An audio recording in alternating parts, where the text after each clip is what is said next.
Bonjour, je suis un peu forcée de constater que ma voix ne m'a pas suivie de toute la semaine. J'avais un chouette sujet à préparer pour le podcast cette semaine, mais vraiment, ma voix ne suit pas du tout. Et du coup, je suis heureuse de me dire que j'avais mis quelques petites choses de côté, et notamment quand je dis que ce podcast est en gestation depuis longtemps. J'avais rencontré il y a quasi pile 2 ans Gaël Michotte et Aurélie Van de Vostin qui étaient venus me présenter leur album Douce Lumière. Alors ça peut paraître loin il y a 2 ans parce que je pense que elles ont évolué de leur côté. Mais en même temps c'est aussi toujours d'actualité parce que c'est elles qui étaient venues aussi nous faire un petit concert lors du salon Naître et Grandir en douceur. Et donc voilà, je vous invite du coup à écouter cette interview et je vous retrouve à la fin.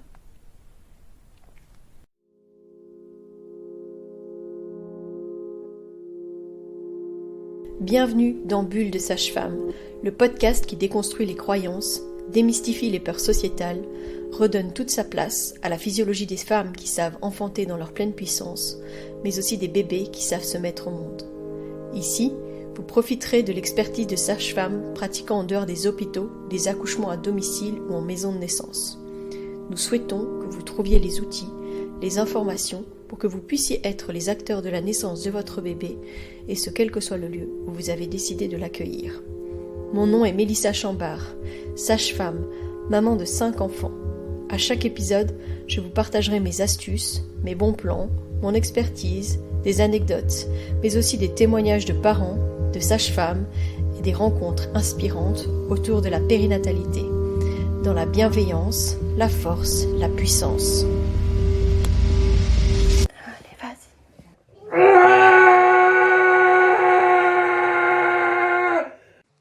Bonjour et bienvenue à Aurélie Van de Woestijn et Gaël Michotte qui vont venir nous présenter en fait leur CD Douce Lumière. Et donc je vais les laisser se présenter.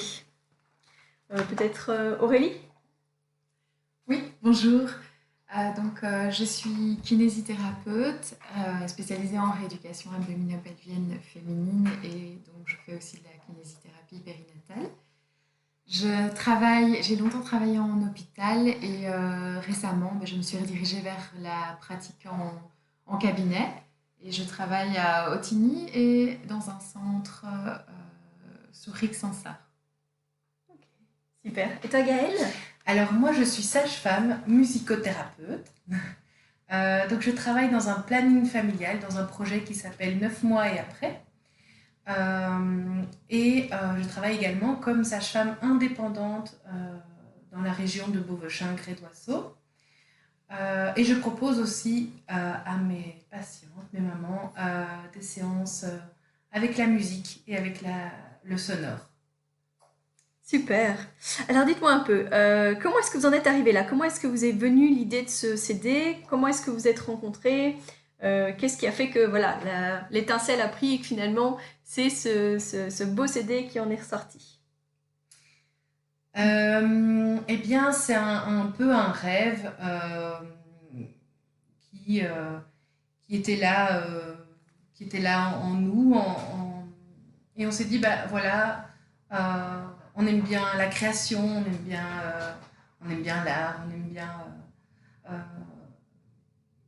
partager un peu nos émotions, notre ressenti. Et on s'est dit, pourquoi pas, Aurélie et moi-même, faire quelque chose avec nos compétences donc de musicienne, de chanteuse, de parolière, parce qu'on se connaît depuis... Oui, ça remonte. Ça remonte. On se connaît depuis... On a fait l'académie ensemble, en fait. On a fait l'école ensemble aussi, mais en l'occurrence, c'est vraiment l'académie et la partie création qui nous a réunis, on va dire. Et je crois que les confidences aussi autour de nos maternités respectives,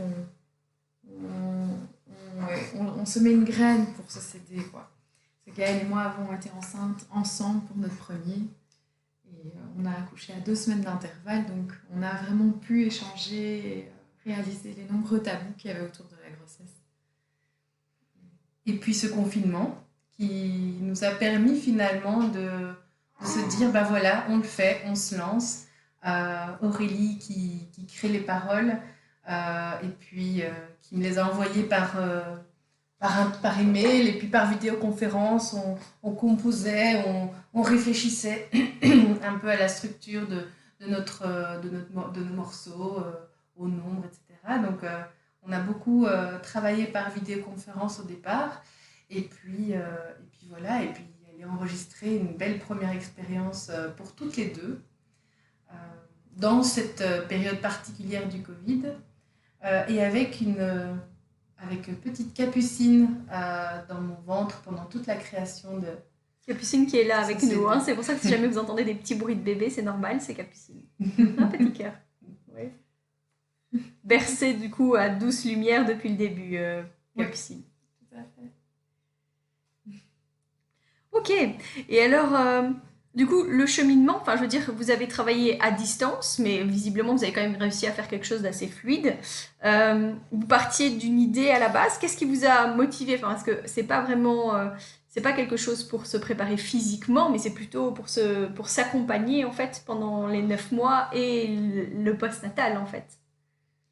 Oui, qu'est-ce qui nous a... Je pense qu'en fait, on échangeait souvent sur nos domaines respectifs. Enfin, Gaëlle en musicothérapie, moi en écriture-thérapie. Je fais aussi de la danse périnatale pour mes patientes. Donc je crois que la musique est vraiment un trait d'union dans l'histoire. Et je sais plus, je pense qu'à un moment on s'est dit, tiens, mais en fait, est-ce qu'on ne... C'était Gaëlle qui a eu l'idée. C'est toi qui as eu l'idée. Mais en fait, c'était suite à la naissance de mon aîné. On les accompagne souvent avec une chanson personnalisée à chacun de nos enfants. Et une collègue de l'époque m'a dit oh, mais tu devrais faire un CD. Et cette phrase a vraiment tourné dans ma tête en me disant mais oui, c'est une chouette idée, etc. Mais je ne me sentais pas l'âme d'être une parolière ou enfin voilà, j'aimais composer pour mes enfants, mettre les paroles pour mes enfants, mais voilà, je n'avais pas les mots peut-être pour plus de maman. Et donc je connais les qualités et les très belles qualités et compétences d'Aurélie. Et je me suis dit que notre association, en fait, elle a toujours été là depuis des années et des années. Et là encore, je pense qu'on peut se retrouver toutes les deux dans ce projet. Et c'était un projet un peu fou et on ne s'est pas posé trop de questions, en fait. On s'est juste lancé, on s'est dit on verra bien. Au pire, ben, c'est juste un enregistrement pour nous, on n'ira pas plus loin. On ne fera pas de pressage de CD, rien du tout. Ce sera juste pour nous. Et puis on s'est dit mais non, allons jusqu'au bout de notre projet fou. C'était thérapeutique aussi durant le confinement, je dois dire. C'était la petite étincelle comme ça dans nos journées. Ça faisait du bien de pouvoir échanger, d'avoir cet aspect créatif tout au long de ces mois. C'était un lien quoi, entre nous. Quelque chose Et puis finalement, c'est devenu un outil dans notre travail personnel à chacune. Ce dont on n'imaginait pas ça au début, parce qu'au début, c'était vraiment un projet privé voilà, pour nous permettre de nous exprimer simplement. Mais je me rends compte que c'est un outil que j'utilise auprès de mes mamans pour aborder des sujets qui sont parfois un petit peu complexes ou on est étonné des retours en fait, qu'on a autour de l'album aussi, des choses qui interpellent, des mamans qui reviennent vers nous et qui en fait ont besoin de parler d'une phrase en particulier qui ressort. C'est souvent par rapport à l'allaitement, ça c'est sûr. L'allaitement qui n'a pas pu réussir comme elle l'espérait, parce que pas bien entourée, parce que pas les bons conseils. Et là, il y a des choses qu'elles ont besoin d'exprimer par rapport à ça. Souvent, c'est ça qui nous revient. Soyons clairs, les textes de ce CD sont pas que baignés dans l'eau de rose et dans l'amour et dans la joie. Non. Et donc vous pointez justement un peu du doigt quand même les difficultés qu'on peut rencontrer, que ce soit dans la solitude ou dans l'incompréhension de nos familles, etc. Du coup, ça n'a pas été trop difficile d'écrire sur ce sujet. Ça vient un peu d'une histoire personnelle ou Donc oui, donc les paroles, comme disait Gaëlle, moi j'écrivais, puis j'envoyais à Gaëlle qui composait. Et j'écrivais quand ça me venait sur un thème. Et en fait, pour moi, ça a été plutôt exutoire. Ah, c'est vrai que c'était assez exutoire de me dire, tiens, Du coup, c'était durant le confinement, donc j'étais avec mes 2 enfants en bas âge, et il y avait des choses qui me revenaient à ce moment-là. J'étais en pleine transition dans mon parcours professionnel. Je quittais l'hôpital pour me mettre indépendante, et ça a été un cheminement en fait pour moi d'écrire et de pouvoir exprimer, en effet, les ruptures que j'ai pu vivre. Ça a été une rupture avec l'ancienne moi, quoi. La maternité pour moi c'était ça, c'était une renaissance à moi-même. Et écrire là-dessus, c'était facile en fait. J'avais vraiment facile d'écrire pour chacune de ces étapes. Donc il y a beaucoup de moi, c'est vrai, dans ce CD, et probablement des choses qui vont pas toucher toutes les mamans non plus. Et comme on le dit au début de l'album, c'est très bien comme ça, tant mieux. L'intérêt, c'est vraiment d'essayer d'ouvrir la parole autour de la naissance et de se rendre compte. Il y avait une idée de lever un peu les tabous, lever le voile sur des sujets où des fois on ressent certaines choses, mais on n'ose pas les exprimer. Moi, je me rappelle que je me suis plus isolée, en fait, quand j'ai eu mon premier. Il y a même des choses que j'ai pas partagées à Gaël, d'ailleurs, alors qu'on se dit vraiment tout. Et il aura fallu peut-être 6 mois, 1 an avant que je puisse libérer la parole autour de ça, parce que j'avais honte, en fait, de ressentir ça. Et c'est pour ça que j'ai trouvé intéressant de pouvoir exprimer ça dans le CD, que les femmes se disent en fait, je suis pas la seule. Je suis pas la seule à ressentir ça. C'est un sentiment partagé et j'ai le droit de l'exprimer à mon entourage. On muscle beaucoup la parole, hein, et les échanges finalement autour du vécu des femmes et des mères et des parents, hein, tout court, parce que parfois les papas sont aussi énormément touchés par l'arrivée d'un bébé. Mais c'est vrai qu'au niveau sociétal, on a plutôt tendance à museler, et ce qu'on essaye de vendre, c'est plutôt la relation parfaite, la joie, l'amour. Quand on voit des photos de famille, c'est toujours c'est un peu truqué, hein. C'est comme sur les réseaux sociaux, on ne poste que les bons moments, et puis on poste pas forcément les mauvais. Donc ça, c'est sûr que voilà. Mais en plus de ça, les familles sont de plus en plus éloignées, ou en tout cas les grands-parents travaillent, etc. Donc il y a moins d'aide autour des femmes. Donc quand on parle des villages autour des femmes, là, on n'a pas beaucoup. Puis avec le confinement, c'était vraiment absent, réduit à néant. Ouais. Oui. Et donc toi, tu composais à distance. Donc ça veut dire que Aurélie te donnait le texte, et puis toi, tu te mettais devant ton piano et puis tu te mettais à composer. Voilà, c'est à peu près ça. Donc on mettait les 2 grands au lit. Et puis, parce que bon, évidemment, il faut composer aussi avec la famille. Et on mettait les 2 grands au lit. Et puis,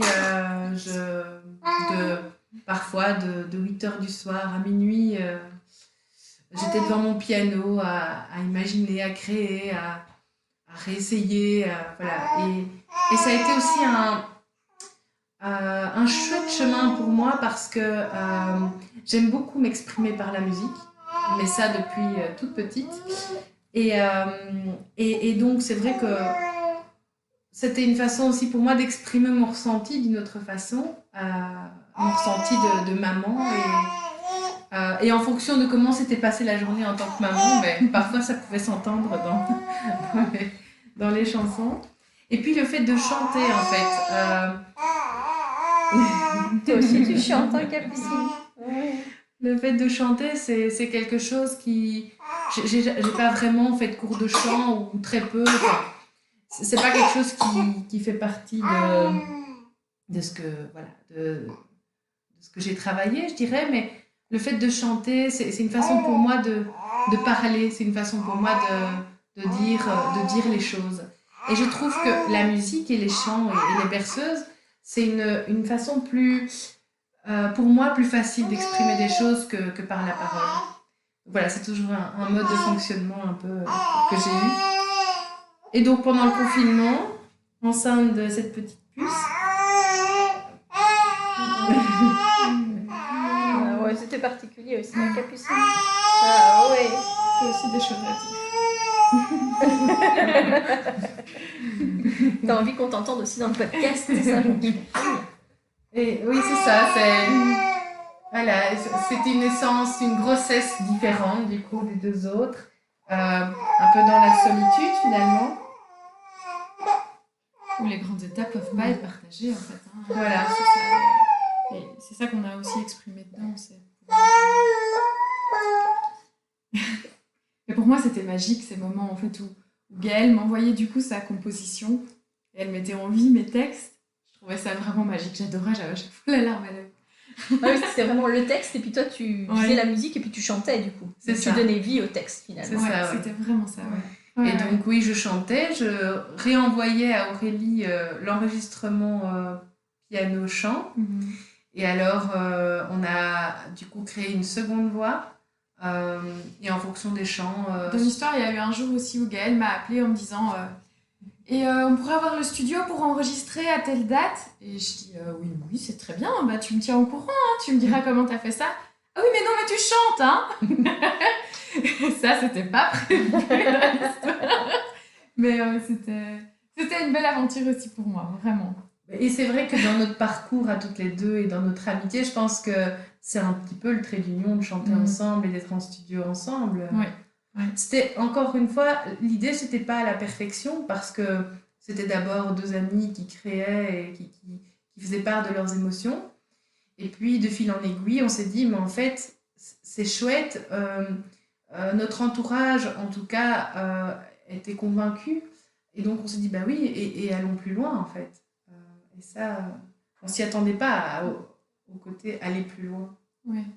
Aller jusqu'au bout, quoi. C'est ça. Donc, vous dites que toutes les deux, vous utilisez votre CD comme un outil maintenant dans vos suivis, hein, on est d'accord. C'est ça. Donc ça, c'est que c'est vraiment quelque chose un peu d'universel, que tout le monde, à un moment ou un autre, va se trouver un lien peut-être avec, comme tu disais, une phrase, peut-être une chanson complète, mais peut-être juste une phrase. Mais du coup, faire sens et puis libérer la parole, finalement. Oui. Ouais. Oui, et c'est vrai qu'à la base, le CD avait été... Enfin, l'idée, c'était pas de faire un CD, déjà. L'idée, c'était de composer des berceuses. On s'est éloigné de cette appellation, mais l'idée, c'était de pouvoir bercer maman avec des chants qui changent un peu de fait de dos. D'avoir des chants qui parlent à la maman et qui parlent à l'enfant. Où elle puisse s'exprimer à travers le chant à son enfant, mais aussi se rassurer. Parce que moi, j'ai réalisé que quand je chantais à mon enfant, en fait, c'était surtout moi que j'essayais de calmer. Plus que l'enfant, je me berce moi, dans un mouvement un peu continuel, pour me dire, ok, ça va aller, tu vas passer la nuit, tu y arriveras, tu verras bien, tu vas arriver au bout, quoi. Donc, c'était un peu parti de cette idée-là. Et je pense qu'il y a encore, on ressent encore ça dans l'album. Il y a des chants qui sont plus dans un esprit de berceuse, mais il y a quand même une grosse majorité. C'est quand même des chants qui sont, je pense, apaisants. Oui, et je dirais même pour l'ingénieur du son, il venait d'être papa, en fait, depuis 2 mois. Et au départ, je le connaissais un peu plus personnellement, et voilà, c'était pas son style de musique ou le genre de musique qu'il enregistrait d'habitude. Donc voilà, mais il était très ouvert, évidemment. Et en fin de compte, ce qui est très touchant, c'est que de prime abord, voilà, il a un style très différent du nôtre. Et il nous a dit, mais en fait, les chants me touchent. Les chants me parlent. Et donc, on est parvenu à toucher quelqu'un qui, de prime abord, n'était pas... On ne pensait pas qu'il serait sensible et réceptif à ça. Quoi. Oui, non, tout à fait. Même s'il nous a vraiment bien accompagnés dans cet album. Oui, il nous a vraiment beaucoup, beaucoup aidés. Même dans la composition, il nous donnait des petits trucs et astuces. C'était vraiment une chouette équipe, en fait. Oui, tout à fait. Vous avez eu la chance de rassembler quand même des belles énergies autour de vous, finalement. Donc, il y avait à la fois vous deux, c'est ça, vos familles respectives qui vous ont inspiré, en fait, et vos histoires de vie qui vous ont inspiré. Le confinement qui vous a donné l'opportunité d'avoir le temps de le faire, de ce que je comprends.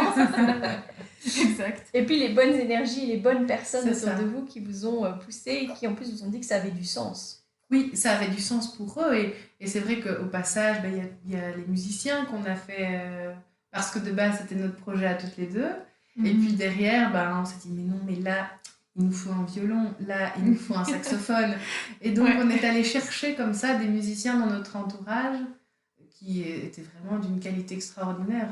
Et au passage, on les remercie vraiment parce qu'ils ont fait un chouette boulot pour nous. Et aussi, c'était des papas. Mon mari aussi a participé, nos maris.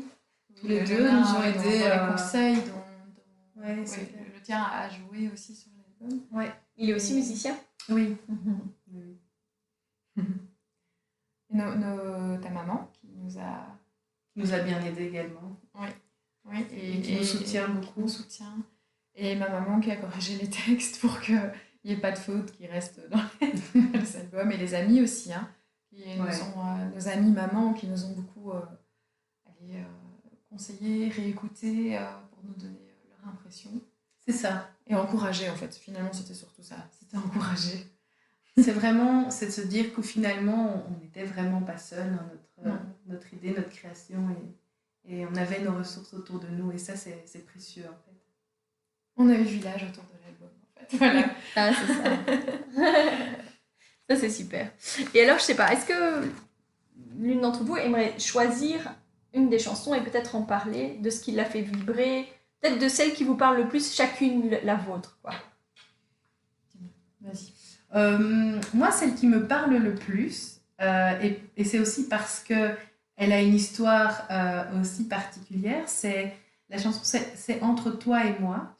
Elle a été composée au moment où on enregistrait. Donc, elle a été composée quasi la veille de son enregistrement. Et elle m'a vraiment donné du fil à retordre tous ces mois-là. Je me suis dit, mais on ne va jamais l'enregistrer parce que j'ai pas le temps et parce que je n'arrive pas à trouver la composition musicale qui va avec cette chanson-là. Et peut-être qu'elle devait d'abord maturer au niveau parole dans mon esprit pour pouvoir poser la musique derrière. Mais allez, je dirais la veille ou l'avant-veille de l'enregistrement, on s'est dit, ok, elle est enregistrée, elle est composée. Et non seulement elle est composée, mais je dirais en plus que c'est ma préférée au niveau composition musicale et au niveau de texte, parce qu'elle dit vraiment ce que je ressens moi en tant que maman. Et oui, elle parle vraiment, elle dit vraiment ce que j'ai envie de faire passer comme message, je dirais. Mm-hmm. Elle a été moins fluide dans la composition, mais en fait, finalement, ça faisait partie du process. Oui, c'est ça. Ouais. C'est oui, ça. parce que j'ai aussi dû réécrire. Oui. Je pense que tu as recomposé complètement, toi. Ah oui, parce que tu me l'avais composé une première fois, je t'avais dit, je suis pas certaine. Et finalement, toi non plus. Non. Et ça a été... Elle nous a donné du fil à retordre. Ouais. Et la deuxième voix aussi a demandé du temps. Ouais. Mais en fait, c'est notre préférée, en fait. Et donc, elle parle de quoi, Entre toi et moi? Et on peut peut-être la lire, en fait. Ouais. Je ne sais pas, oui. Ouais, très bien. Oui. Donc, c'est un peu particulier de la lire. Donc, ça commence... Fais comme ci, fais comme ça, pour qu'il dorme mieux, qu'il ne t'appelle plus. Fais comme ci, fais comme ça, qu'il ne soit plus à bras, dépendant de toi. C'est tentant, moins fatigant, mais je suis ta maman et je te ressens. As-tu faim? Tu te sens seule? Je te fais un câlin, mon sein est tien. Tu choisis et je te suis. À toi le mot de fin, c'est entre toi et moi. Je suis ta maman et je te ressens.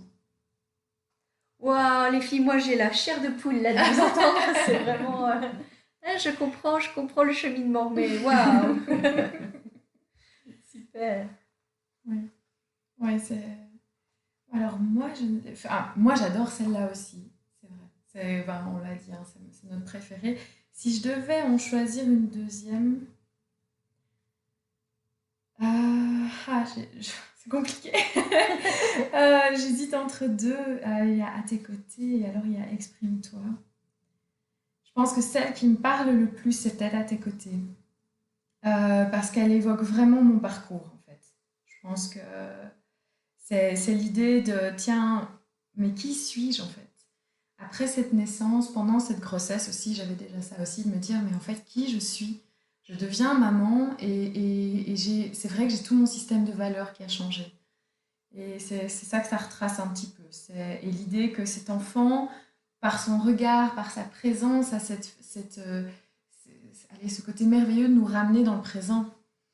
Que moi, j'étais dans des projections dans le futur, j'étais toujours plus loin que maintenant. et être avec mon enfant, il y avait ce côté vrai dans la relation, cette chose en fait que je ne retrouvais plus autour de moi. Et ouais, c'est ça que je racontais là-dedans, je pense. Le fait que mon enfant avait réussi à me rappeler mon âme d'enfance, d'ailleurs on le dit dedans, hein. Mon âme d'enfance et à me rappeler à moi-même, quoi. Ouais, tout à fait. C'est À tes côtés. Tu nous lis le texte? Oui. C'est À tes côtés, le temps s'étire. Je voudrais retrouver ma place.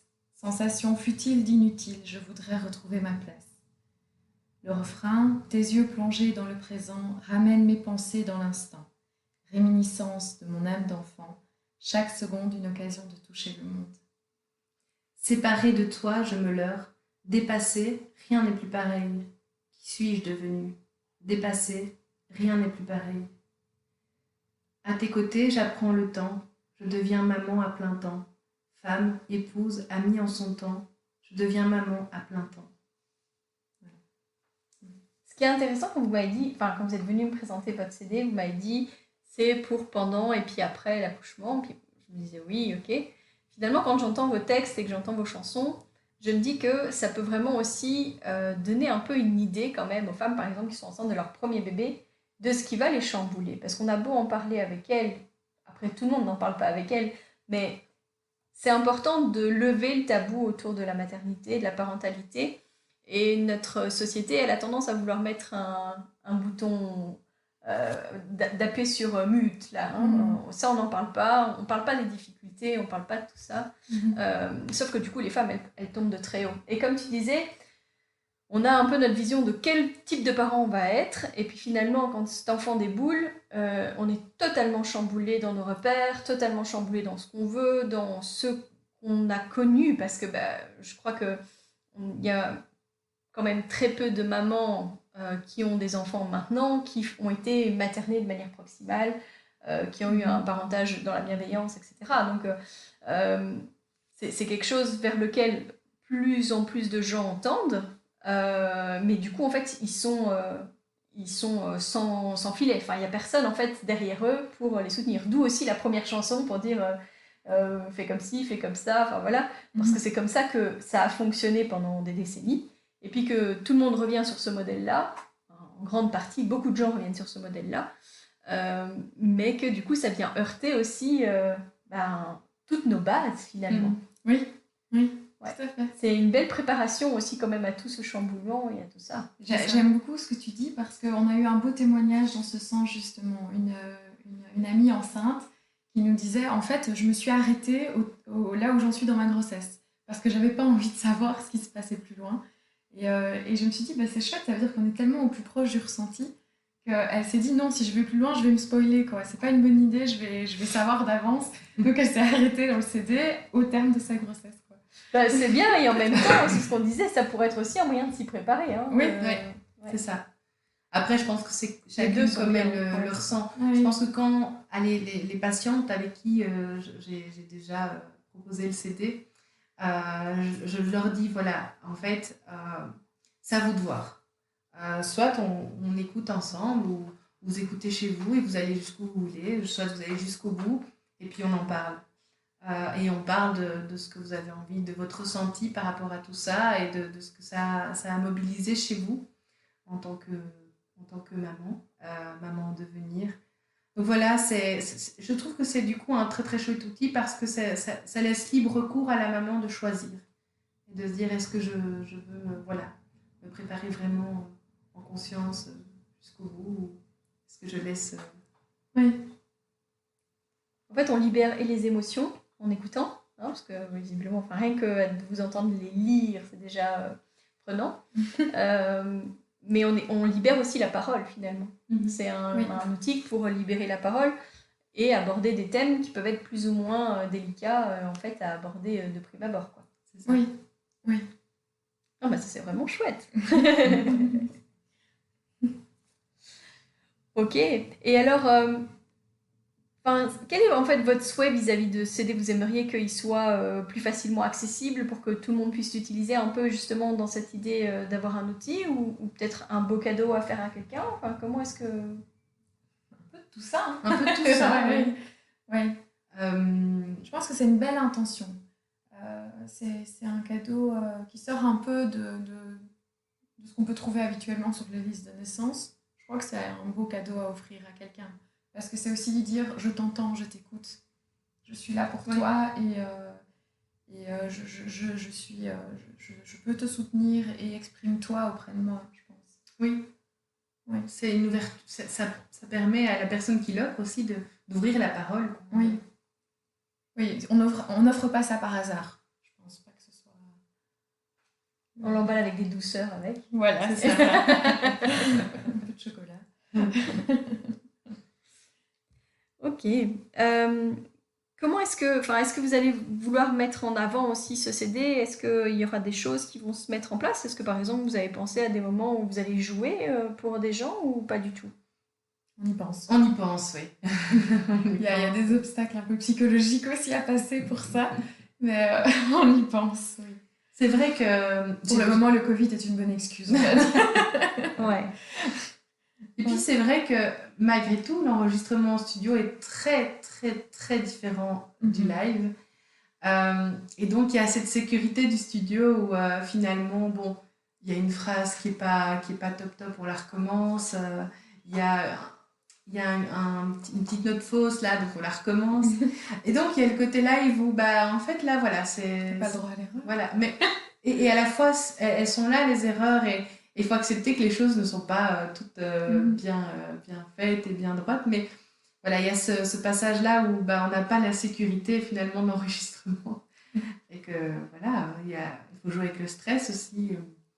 Mais je crois que c'est une chouette idée en fait, les lives. Je pense que déjà, l'idée qu'on avait eue pendant le Covid, c'est de se dire que le jour où on pourrait se revoir et faire des choses, peut-être déjà le jouer devant nos amis, maman. C'était prévu via les ateliers que Oui, j'organisais de faire un goûter de Saint-Nicolas. Et Saint-Nicolas venait. Et nous, on jouait les chants pour les enfants et pour les parents. Bon, pas tout l'album, hein, mais et donc, c'était prévu. C'est ça, déjà à petite échelle. Et puis, c'est vrai que... Oui. Oh bah écoutez, peut-être qu'on vous fera venir alors à la maison de naissance, pourquoi pas? Avec plaisir. Oui. Nous, on n'a pas eu l'opportunité, le Covid nous a empêchés de faire une belle inauguration. Donc j'espère qu'un jour on pourra faire une belle inauguration. Et pourquoi pas avec vous les filles, ça serait chouette. Ah oui, ce serait chouette en effet. Oui, en effet. Ouais. Oui, très bonne idée, merci. D'accord. Alors je vais en arriver au moment où en fait on pose un peu des questions qui reviennent à chaque podcast et donc juste vous pouvez chacune répondre par rapport à ce qui vous parle. Et donc la première question, ça serait quel livre est-ce que vous conseilleriez? Eh bien, moi, il y en a deux qui me viennent. Il y en a un, c'est un livre que j'ai lu pendant ma formation en musicothérapie. C'est Les éléments de musicothérapie d'Édith Lecourt. Et ça, c'est un peu mon livre de chevet comme musicothérapeute, donc comme accompagnement des couples avec la musique. Donc je dois dire que c'est vraiment une très bonne base et voilà, il m'inspire beaucoup et je l'aime beaucoup. Et j'hésite avec un autre, mais qui est un vieux livre, c'est La nuit utérine de Tomatis, voilà, qui n'est pas évident à lire et enfin, oui, il date. Mais c'était un chouette lien aussi, ce livre, avec mon papa qui est décédé. Parce que j'avais fait mon travail de fin d'études comme sage-femme et j'avais plein de livres à lire et j'avais évidemment fait mon travail de fin d'études sur la musique. Et donc mon papa avait lu, il avait annoté toutes les pages pour m'aider, etc. Et donc c'était un chouette livre, un très très chouette bouquin, difficile à lire, avec beaucoup de belles idées dedans. Et donc c'était un travail en collaboration avec mon papa à l'époque. Et donc ça c'est un chouette souvenir que j'ai avec ce livre-là. La naissance et la musique en fait en lien. Voilà. Super. Et toi Aurélie? Alors moi je vais plus partir sur un livre pour enfants en fait. C'est Et le lapin m'a écouté de Cory Dourfeld. C'est un livre que d'ailleurs j'ai aussi offert à mes filleules. Je suis la marraine des enfants de la fille de Gaël. C'est un livre qui parle de l'empathie. En gros, c'est ça. C'est un enfant qui construit un beau château. Son château est détruit. Et il y a plein d'animaux qui viennent lui dire quoi faire par rapport à ce château détruit. Et au final, ce qui lui fait du bien, c'est un petit lapin qui vient se blottir contre lui avec sa chaleur. Et du coup, l'enfant se confie à lui et il passe par la colère, la tristesse. Et finalement, il en vient à dire « je vais en faire un encore plus beau et encore plus grand de château ». Et j'aime beaucoup parce que je trouve que c'est de la nouvelle littérature. J'ai l'impression qu'on va vraiment vers des livres comme ça. Et je trouve que ça rejoint l'album, justement, de pouvoir offrir des supports pour les enfants, mais qui parlent aussi aux adultes. Je pense qu'on a des choses à apprendre de ces livres, de pouvoir exprimer ses émotions, de pouvoir offrir une véritable écoute aux autres, sans être dans le conseil, dans le jugement. Et ouais, ce livre, c'est vraiment un coup de cœur. Je trouve que c'est tout simple, c'est tout beau, c'est très joliment illustré. Et j'adore le lire à mes enfants. Voilà. Bien, ben, super, des chouettes sélections de livres, merci beaucoup. Quel conseil est-ce que vous donneriez aux personnes qui écoutent ce podcast, justement, peut-être par rapport à votre travail sur la musique, ou peut-être par rapport à ce que vous avez écrit, ce que vous avez mis en composition dans votre CD? Bonne question. Je dirais ce qui, du coup, m'a porté dans cette création, c'est de laisser aller ses émotions. Et c'est vraiment ce qui a construit ce CD, je pense. Enfin, voilà, c'est ce que... Oui, c'est ça. Laisser aller ses émotions. Un lâcher-prise. Ouais. Un lâcher-prise et assumer aussi. Et assumer. S'assumer. C'est ça aussi, je trouve, une confirmation de soi. C'est vrai. Super. Et enfin, si chacune d'entre vous pouvait changer quelque chose dans le monde de la naissance actuelle, qu'est-ce que vous feriez? Laquelle commence? Eh bien, je regarde ma petite chérie ici, qui s'endort contre moi. Et en fait, c'est vrai, ce dont on parlait tout à l'heure, c'est l'idée de pouvoir être avec elle encore. Et j'ai la sensation que ben voilà, dans la société, on doit vite retourner travailler, les confier. Et en fait, je me rends compte que, bah oui, elle n'est pas prête à ça, elle. Mais on doit la rendre prête, et ça, c'est quelque chose de terrible, je trouve, voilà, de devoir se séparer tôt de nos enfants, alors qu'on pourrait leur apporter encore tellement. Voilà. On n'investit pas dans l'avenir et dans l'adulte de demain en décidant de distancier rapidement nos bébés parce qu'on a des congés de maternité qui sont dérisoires. Ça, clairement, c'est sûr. Mais du coup, comme tout le reste, en fait, on n'investit pas du tout dans l'avenir des gens. Ni dans leur santé mentale, ni dans leur santé tout court. Parce qu'il y a des femmes qui mettent fin à leur allaitement très tôt parce que le bébé va reprendre la crèche, parce que... C'est ça. Voilà. Ouais, souvent, c'est un choix, et un choix, pour le coup, financier, de rester auprès de son bébé. Ouais. Oui, c'est vrai. Donc tout le monde ne peut pas se le permettre, en fait. Non. Donc ton souhait, ce serait qu'on améliore ça. Voilà. Oui, d'accord. Ça, c'est bien. Et toi, Aurélie? Moi, c'est l'idée du village autour de l'enfant, autour de la maman. Je trouve, ça rejoint ce que tu dis aussi, hein, je pense. On est dans une société où maintenant les grands-parents travaillent tard, où il n'y a plus non plus ce sens de la transmission intergénérationnelle ou du cocon familial. Je pense qu'on a aussi une mentalité qui est très indépendante, et on n'est pas éduqué, enfin notre génération, je pense, n'a pas vraiment été éduquée dans l'idée d'être parent. C'est pas bien vu d'être parent, ou de dire en fait moi je suis très bien avec mon enfant, je suis une femme accomplie auprès de mon enfant et j'ai pas besoin de plus. J'aime m'occuper de mon enfant, ça fait partie de moi et je suis très bien comme ça. C'est plutôt mal vu en fait. Et il y a, je trouve, un manque de... Enfin, c'est un ensemble, hein, mais un manque de douceur autour de tout ça. De douceur et d'encadrement. Oui, je pense qu'il y a quelque chose qui est rompu dans cette lignée familiale pour accueillir ce petit être au sein de notre société, en fait. Ouais. C'est mal vu et mal reconnu, en plus. Hein, Oui. parce que quand on voit, justement, financièrement parlant, qu'est-ce qu'on peut toucher si jamais on prend un congé parental, c'est quand même dérisoire, quoi. Oui, non. On n'est plus à l'époque où on pouvait vivre sur un seul revenu. Non, mais du coup, c'est vrai qu'on ne reconnaît pas non plus le fait que le fait de prendre soin de ses enfants a une valeur en tant que telle. C'est-à-dire que si on retourne au travail, en fait, on va devoir payer quand même une crèche ou une accueillante pour pouvoir garder son enfant. Donc, où est le gain là-dedans entre la qualité de vie? Parce que quand on a plusieurs enfants et puis qu'il faut manager l'école, la crèche, Et les maladies. Les maladies, voilà, le job. Oui. Voilà, et souvent, un parent fait l'un, l'autre, ou parfois c'est que sur la tête d'un seul parent, mais du coup, ça n'a pas vraiment... on ne reconnaît pas en fait la qualité que ça représente aussi pour les familles, pour les enfants, le fait qu'il y ait un des parents qui choisisse de rester à la maison. Ça peut être le papa également. Mais du coup, on a plus le temps, on prend plus le temps, il y a moins de stress, ça a quand même du sens aussi, quoi. Ouais. Oui. Mais ça n'est pas du tout reconnu. Non. Et tu le mentionnais aussi hors micro, là, tantôt, quand des papas veulent s'investir, c'est pas non plus évident pour eux de trouver leur place. C'est encore moins bien vu par la société. Oui, c'est encore moins bien vu, ouais. Donc voilà. Parfait.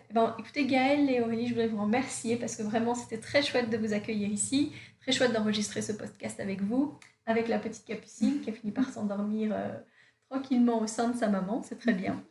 Et puis, on voulait juste aussi vous proposer, pour terminer le podcast, d'écouter une des chansons de l'album. Donc, on vous souhaite une bonne écoute. Voilà, j'espère que ça vous a plu. Je vous partage en conclusion de ce podcast une des chansons de leur album qui est pour moi une chanson qui me parle énormément. D'abord parce qu'il y a du violon et je sais pas si je vous l'ai déjà dit dans un podcast, mais j'ai un de mes enfants qui joue du violon. Du coup, c'est toujours un son qui résonne fort à mes oreilles.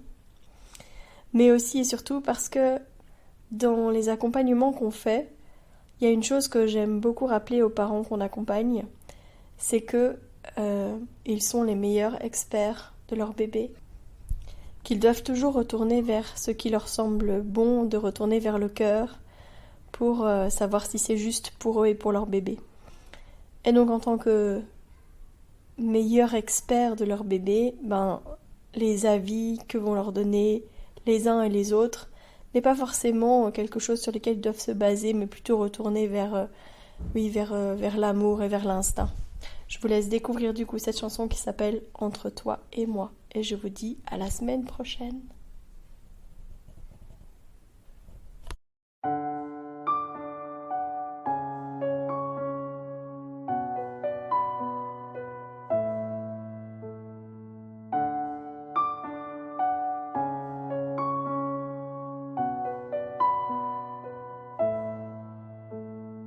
Fais comme si, fais comme ça, pour qu'il dorme mieux, qu'il ne t'appelle plus. Fais comme si, oh, fais comme ça, qu'il ne soit plus à bras, dépendant de toi. C'est tentant, fatigant, mais je suis ta maman, et je te ressens. As-tu faim? Tu te sens seul, tu te fais un câlin. Mon sein est tien, tu choisis et je te suis. À toi le mot de fin, c'est entre toi et moi. Tu choisis et je te suis. À toi le mot de fin, c'est entre toi et moi.